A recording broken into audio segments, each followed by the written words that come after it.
اس کے عبادت خانے کے باہر ہی میرے ڈال دیا۔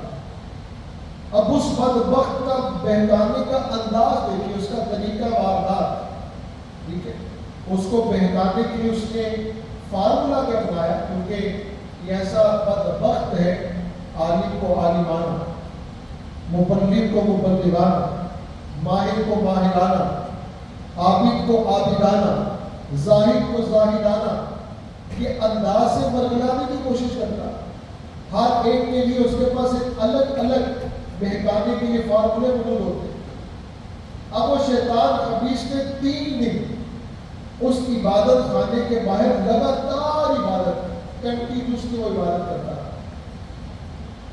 اس دوران نہ وہ سویا، نہ اس کو کچھ کھایا اور پیا، چنانچہ یہ انسانی شکل میں تھا اور برسیسا اسے انسانی سمجھ رہا تھا۔ چنانچہ وہ عبادت گزار اس شیطان کی عبادت سے بڑا متاثر ہوا اور پوچھنے لگا، میں 200 سال سے عبادت کر رہا ہوں، مجھے کھانا بھی پڑتا ہے، مجھے سونا بھی پڑتا ہے، میری جو زندگی کے تقاضے وہ بھی پورے کرنے پڑتے ہیں، لیکن میں نے تمہیں دیکھا ہے کہ تم 3 دن سے عبادت کر رہے ہو، نہ کھا رہے ہو، نہ پی رہے ہو، نہ سو رہے ہو، مسلسل جاگ کی عبادت کر رہے ہو۔ کاش میں بھی تیری طرح عبادت کر سکتا۔ وہ عبادت گزار کہتا ہے، تجھے کس طرح یہ مرتبہ ملا؟ اب وہ 200 سال کی عبادت کرنے والا جو شخص تھا، اب وہ جو شیطان تھا لیکن انسانی شکل میں آیا تھا، اس سے پوچھتا تجھے یہ عبادت کا، تجھے یہ مہارت کیسے ملی کہ تو کھائے پیے بغیر، سوئے بغیر، آرام کیے بغیر عبادت کر رہے؟ شیطان کہتا ہے اصل میں بات یہ ہے کہ مجھ سے ایک گناہ ہو گیا تھا، مجھ سے ایک گناہ ہو گیا تھا، جب مجھے وہ گناہ یاد آتا ہے تو میری یہ کیفیت ہو جاتی ہے کہ میں کھائے پیے بغیر عبادت کر سکتا ہوں، میں سوئے بغیر عبادت کر سکتا ہوں، پھر مجھے نہ بھوک لگتی ہے، نہ پیاس لگتی ہے، نہ ہی نیند آتی ہے، کیونکہ تم نے زندگی میں کوئی گناہ نہیں کیا، اس لیے تم میرے مقابلے میں عبادت نہیں کر سکتے، کیونکہ میں نے گناہ کیا تھا۔ گناہ کرنے کے بعد مجھے یہ مہارت ملی کہ جب مجھے وہ گناہ یاد آتا ہے، نہ مجھے بھوک لگتی، نہ مجھے پیاس لگتی، نہ مجھے نیند آتی۔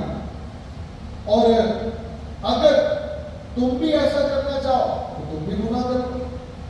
اب شیطان کی چال پر غور کیجیے کہ کتنا بدبخت اور چلاک ہے۔ اس نے برسیسا کو دوست بن کر بہکانا چاہا، جب وہ بعد میں چلا تو پھر عبادت خانے کے باہر ڈیرے لگا لی۔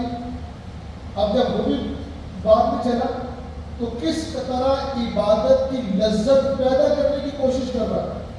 اب یہاں شیطان کی تھیوری کیا تھی؟ تھیوری یہ تھی کہ تم گناہ کر لو، تم عبادت کی لذت ملے گی۔ لا حول ولا قوت الا باللہ العلی العظیم۔ How is it is possible?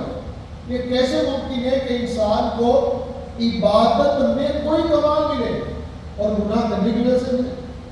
یعنی گناہ تو ہلاکت لے کر آتا ہے، گناہ کرنے سے نیکی کی توفیق تھوڑی ملتی۔ اب کیا ہوا میرے پیارے اسلامی بھائی؟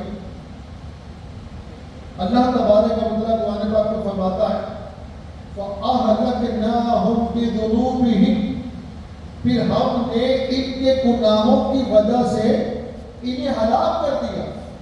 جو پچھلی قومیں ہلاک ہوئی تھی، ان کی ہلاکت کی